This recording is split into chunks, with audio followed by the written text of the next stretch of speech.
Hello, I'm Cheryl and welcome to my sewing room. I'm going to demonstrate how to do a machine applique on a little baby onesie and also how to make a baby matching neck scarf bib. Okay, so let's take a look. Okay, all right. I've used some little monkey fabric and I cut one of the monkeys out, did a simple little satin stitch around the edge, and then here's the little scarf, and on the back I have this really soft fabric that is used on baby sleepwear. Okay, so this is a really simple and quick project to make, and you can also do this on long sleeve onesies, short sleeve, little baby t-shirts, and you can even do this machine applique on little toddler shirts. They sell the little plain white ones, so you have a lot of options for doing this. Okay, let me set this aside and go over what you're going to need to use. Okay, all right. So go ahead and select any baby onesie that you want. They come in packages of 3 or more, okay? Now, you're gonna need at least a half a yard of some children's fabrics.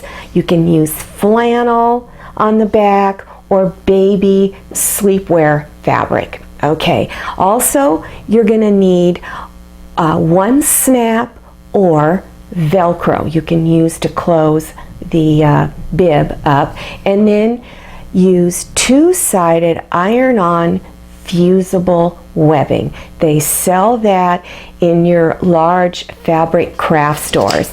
Okay, let's go over how to do the applique. Okay, now here is some soccer ball fabric, and this is the soccer ball I want to cut out right here. When you're cutting out your fabric, make sure you leave at least 1/4 of an inch outside of the piece that you're trying to cut out. So for instance, here's a soccer ball and there's 1/4 of an inch. Now it's kind of rough, it doesn't need to be pretty, just cut it out, okay? All right, now let me show you how to put it on the fusible webbing. Now, there's several different brands out there that makes fusible webbing. The one I purchased had little blue grid lines on it. There's paper on the front, paper on the back. Now I'm not going to go into great detail on this because I have a video called Machine Applique Lesson 1 that breaks this all down for you in great detail. So if this is your first time doing machine applique, watch that video, and the link is appearing up there right about now that you can click on so that you can watch that video. So on the fusible webbing, you want to take this waxy paper off on the back. So take that off, then take your fabric and place it on the sticky side of the webbing. Then take that piece of wax paper that you pulled off, place it back on top, and press it down real good so that it's sticking really well. Then remove that, take your scissors and go ahead and cut it out, and now cut up right on the line there. Okay? All right, so next step is to apply it to the onesie. So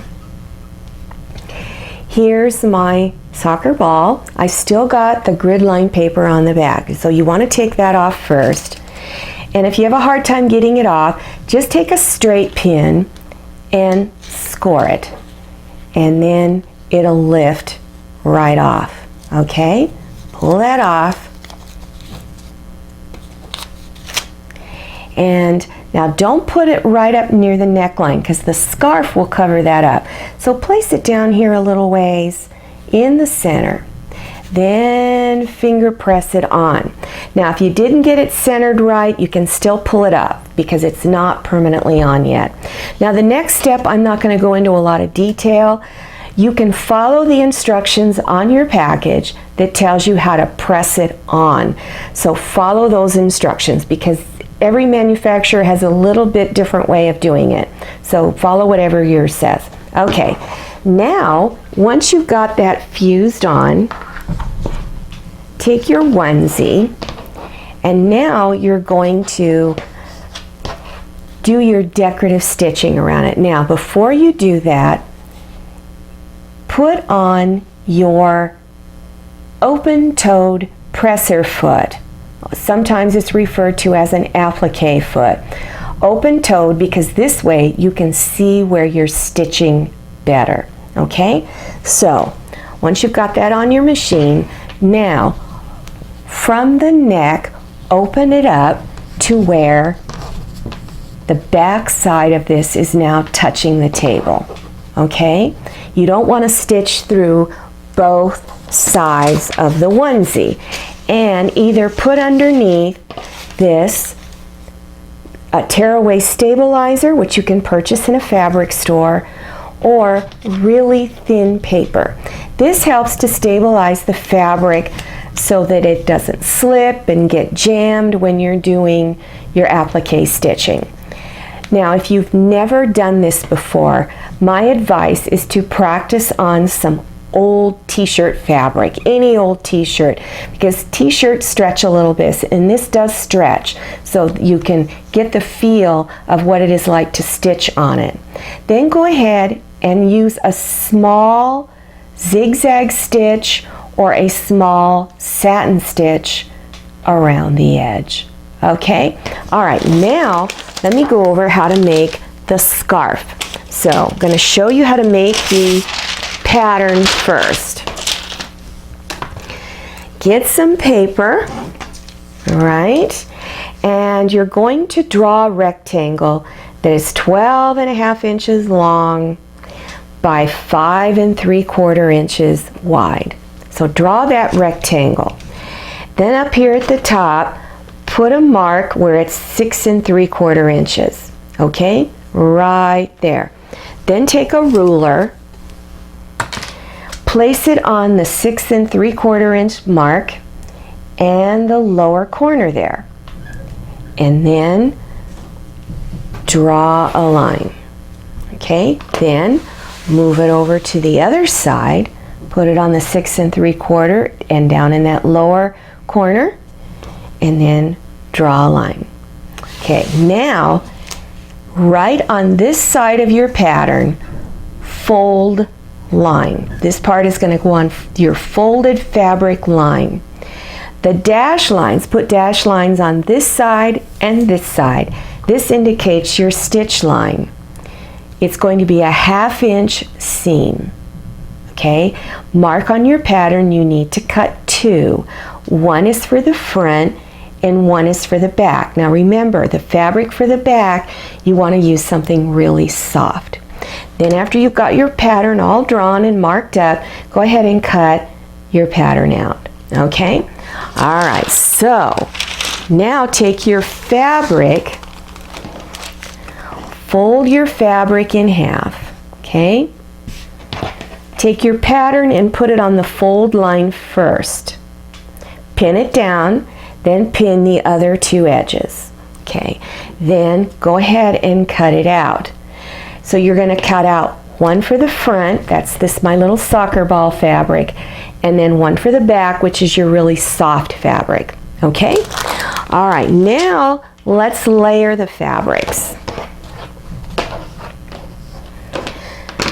So bring your soft fabric that's going to be on the back, have it right side up, facing up. Okay, the front side of the fabric is looking up at you. Then take your print fabric and lay it face down on top of that. Line it all up.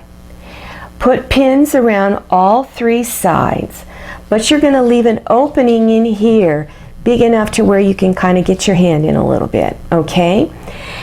Then start on one side here, go back and forth a few times to secure your stitching, and stitch towards your first corner. When you get a 1/2 inch away from this corner, remember you're stitching a 1/2 inch from the raw edge. Stop down here when you're a 1/2 inch away from the next edge, leave your needle down, press your foot up, turn it, and begin stitching down the next side. Go all the way around, and remember, always when you come to a corner, leave your needle down, press your foot up. This is so you won't lose your place. Then when you come down here to your last pin, stitch back and forth a few times to secure it. Now you're going to trim your corners. Okay? So you first want to cut straight across this way, then come down here several inches and begin cutting at an angle towards the end there, and the same thing here on this side. Okay? And when you're done, it's going to look like this. The reason why we're doing that is you want to take away as much extra fabric here as possible so that when you turn it right side out, it will lay flatter. So cut all 3 corners. Then reach inside in between, okay, and begin pulling it right side out. Okay, now you've got it turned right side out.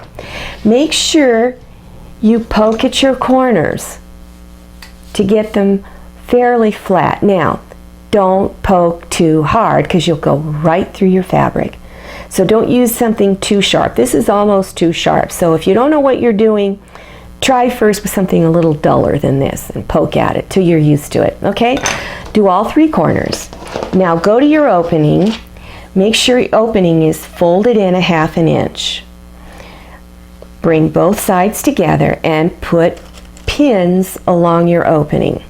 Okay, and continue pinning around all 3 sides, pinning your edges flat.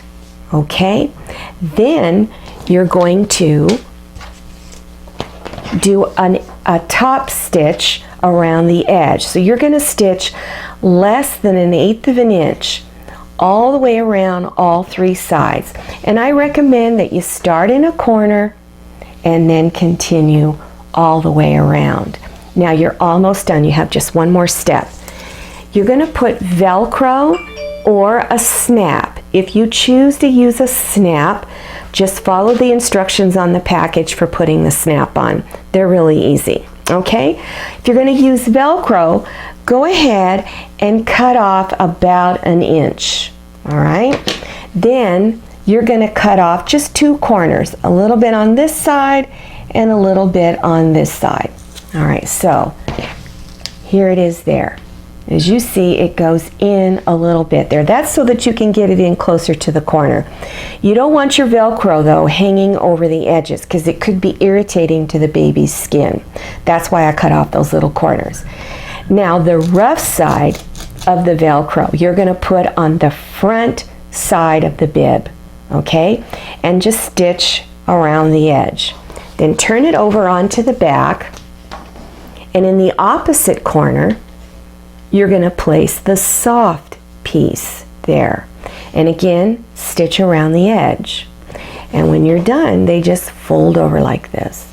Okay? There you go. Now let's take a look at our first sample here, the one with the monkeys, which I think is so cute. Okay? These are really adorable, and it was a lot of fun to make. Okay? See this? Really cute little outfit. Now I want to show you one more sample. Another choice you can do is, here's one where I cut out a little heart pattern that had hearts on it, and I did a simple little small satin stitch around the edge. Now here is the little neck scarf, and on this one, instead of just doing a straight stitch, I again did a little satin stitch around all 3 sides. So if you're lucky enough to have a sewing machine that has decorative stitching on it, here's another option that you can do. Use up some of your decorative stitching choices. Okay? Well, I hope that you choose to do this adorable little project. It was a lot of fun. Now, to keep informed on all my future videos, click on one of my subscribe buttons. There's one down there in the lower right-hand corner. It's red. It says subscribe. It's there throughout the video. Click on it at any time. Then in the upper left-hand corner towards the end of my video, there's a little round picture of me floating around. That's also a subscribe button, so you can click on that too. When you click on subscribe, YouTube will prompt you for your email address. Enter that information, and the next time I have a new video, YouTube sends you an email with a big button in the center. Click on it and it takes you directly to my latest video. I'm Cheryl. I'm really glad you came to my sewing room. I'll see you next time, and happy sewing.